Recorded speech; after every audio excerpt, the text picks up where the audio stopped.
Hello बच्चों, आज जो कहानी मैं आपको सुनाने जा रही हूँ उसका शीर्षक है अपकार का बदला। शांति वन में अनेक पक्षी रहा करते थे। कहीं सेमल के एक पेड़ पर घोंसला बनाकर चुनिया नाम की एक चिड़िया भी रहा करती थी। एक दिन दोपहर के समय चुनिया फुदक फुदक कर गाना गा रही थी। उसकी सहेलियां भोजन की तलाश में गई हुई थी। सुबह चुनिया की तबीयत कुछ खराब थी, इसलिए वह उनके साथ नहीं जा पाई। अब उसका जी जरा हल्का हुआ था, इसलिए वह घास में आकर गाने लगी थी। सहसा ही हवा का तेज झोंका आया। चुनिया की आंख में एक तिनका पड़ गया। वह दर्द से घबरा उठी। उसने जोर से आंख मली। जल्दी जल्दी उसने आंखें खोली और बंद की, पर तिनका फिर भी ना निकला। चुनिया बड़ी परेशान हो गई। तभी उसने देखा कि सामने से मयूर जी चले आ रहे हैं। चुनिया ने कहा, मयूर भाई, मेरी आंख में कुछ पड़ गया है, कृपया इसे जल्दी से निकालिए, नहीं तो मैं अंधी हो जाऊंगी।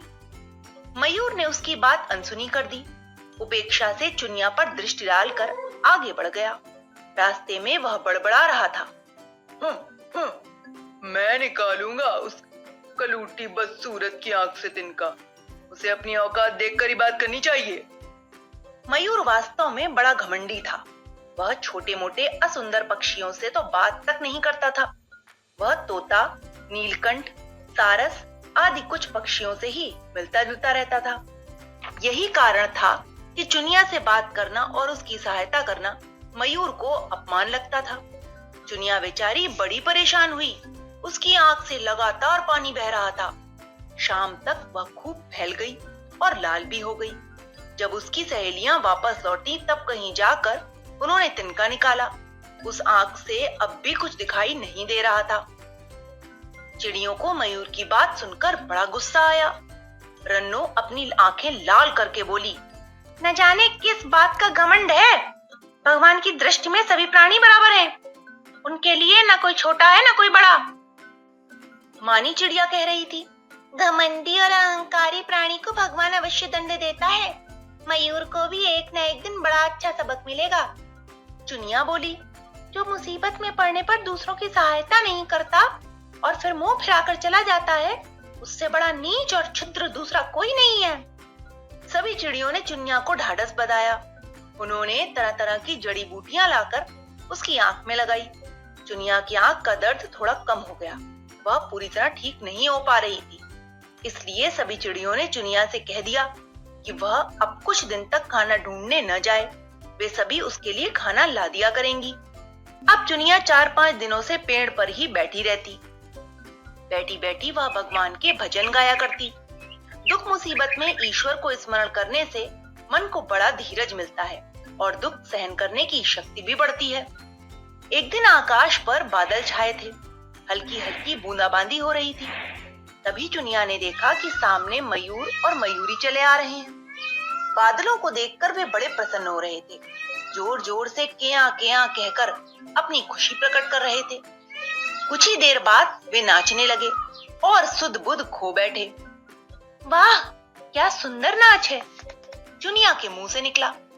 तभी चुनिया ने देखा कि कुछ मनुष्य चुपके चुपके पीछे से मयूर की ओर बढ़ रहे हैं। चुनिया को पता था कि मनुष्य मोरों को पकड़ लेते हैं, उनके पंखों को निर्दयता पूर्वक नोच लेते हैं, उन्हें बंदी बना लेते हैं।